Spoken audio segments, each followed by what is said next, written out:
Hello, everybody, and welcome to Theology 101. Welcome to our Friday series where we are going over pictures of faith from Hebrews chapter 11. Today we will look at the story of Gideon. Up to this point in Hebrews chapter 11, every person we have seen has had their flaws. However, because of their faith, God used them for His glory. So the author of Hebrews could stop with examples from the Old Testament that provide evidence for faith, which is why he says this: "What more shall I say? For time would fail." This is another way of doing a mic drop. What other evidence would convince you that God is powerful enough to use broken and flawed people? The author, though, wants to introduce more evidence in bullet point fashion. He is not going to elaborate on each Bible character he lists, since the audience would have known their story. But since we are not Jewish, I think it is important for us to go through each person the author lists. The author lists 6 names in pairs that span from the time of the judges to the early monarchy period. Today I want to look at the first name listed, Gideon. The story of Gideon appears in Judges 6. Who is Gideon? Gideon is one of the 6 main judges we read about in the book of Judges. Every judge is fighting oppressive nations who are trying to rule over Israel. Israel's enemies during the time of Gideon were the Midianites. Now, who were the Midianites? The Midianites were descendants of Abraham. Abraham had a son named Midian with his concubine Keturah. We see that Israel's relationship with Midian were at times friendly,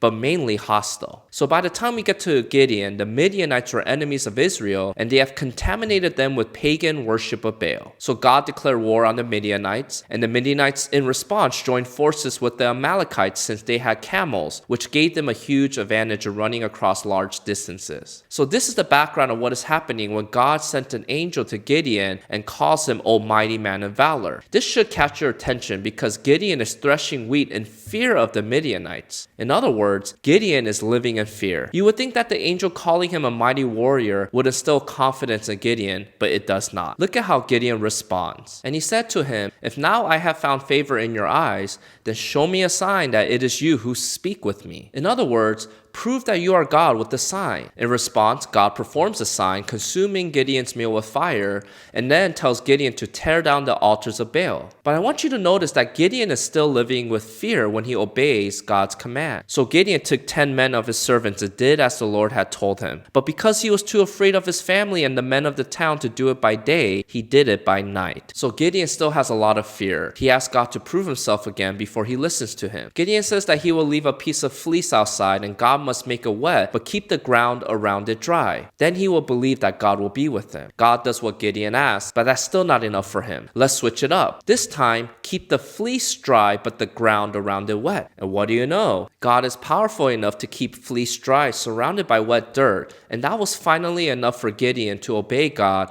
and attack the Midianites. Now is the moment of truth. Gideon has gathered an army of 32,000 people on the opposite side of Harod Valley, facing the Midian army camps. Unfortunately for Israel, the Midianites have 132,000 soldiers. Already at a challenge, God throws a curveball and makes things worse. "The people with you are too many to give the Midianites into their hand, lest Israel boast over me, saying, 'My own hand has saved me.'" Israel is outnumbered by 100,000 people, and yet God thinks that is too large? We see why God does this. He wants to make it clear that the only reason why Israel will defeat the Midianites is by his power and not the number of their soldiers. So Gideon tells the army that if any of them are afraid, now is the time to go home. Then we see 22,000 people go back home. But God says that is still too many soldiers. God tells Gideon to get rid of any soldiers who drinks water from a river by kneeling down rather than scooping up water with their hands. Why? Because if you were to go on your knees, you will not be able to look around and see if enemies were coming. But those who scoop up the water can still be aware of their surroundings. You see, God is getting rid of any soldier who is not alert. So after Gideon gets rid of any soldier who kneeled down to drink water, he is left with only 300 soldiers. Gideon started with 32,000 soldiers, but now he is down to 300. Wouldn't this create more fear inside Gideon's heart? Knowing that Gideon still has his doubts, that same night, God tells him to go into enemy territory and look for a sign. Gideon goes down with his servants and they began to eavesdrop on the soldiers' conversation. Gideon hears a man telling a dream of a barley cake that rolled into the camp and knocked the tent down. Then the other soldier responds by saying that this means that God will hand over the Midianites to Gideon. Does Gideon need a clearer sign than to hear his enemies say that God will deliver the Midianites into his hand? Finally,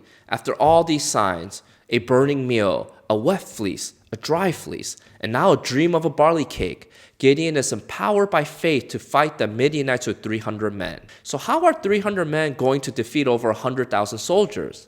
God comes up with a plan. He tells the men to use trumpets and torches inside empty jars. He then splits up the 300 men so that they will all be spread out along the border of the Midian campground. Then God tells them to blow their trumpets and to smash the jars, revealing the torches, and yell, "For the Lord and for Gideon." So imagine if you are a Midian soldier sleeping in the middle of the night. You hear a loud crash and you see torches surrounding your camp. Then you hear trumpets blowing, which will usually indicate that an army is about to ride down on horses to attack. So obviously you will panic. Everyone is running for their lives, thinking they are surrounded by soldiers and horses. And with 300 trumpets sounding at once, that loud noise confused the Midianites and they started to kill each other.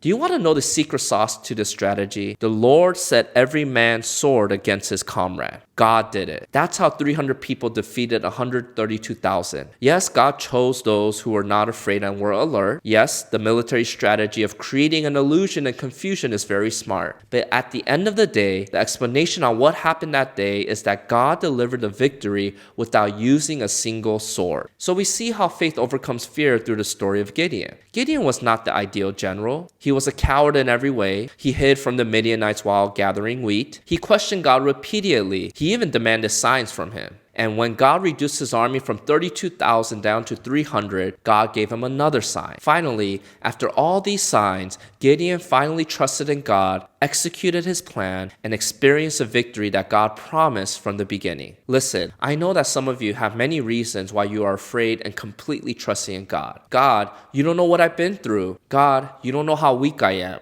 You know what God says to you with all your different fears? The Lord is with you, you brave soldier. When you find yourself surrounded by an army of 132,000 people, don't be afraid. God is with you. So trust in Him and watch Him work through your fears. If you want to study more about Hebrews chapter 11, I'll leave a link to a recommended resource in the description box below. If you missed the last video about how God delivered Israel by faith, I'll leave a link here for you to watch. Until next time, see you.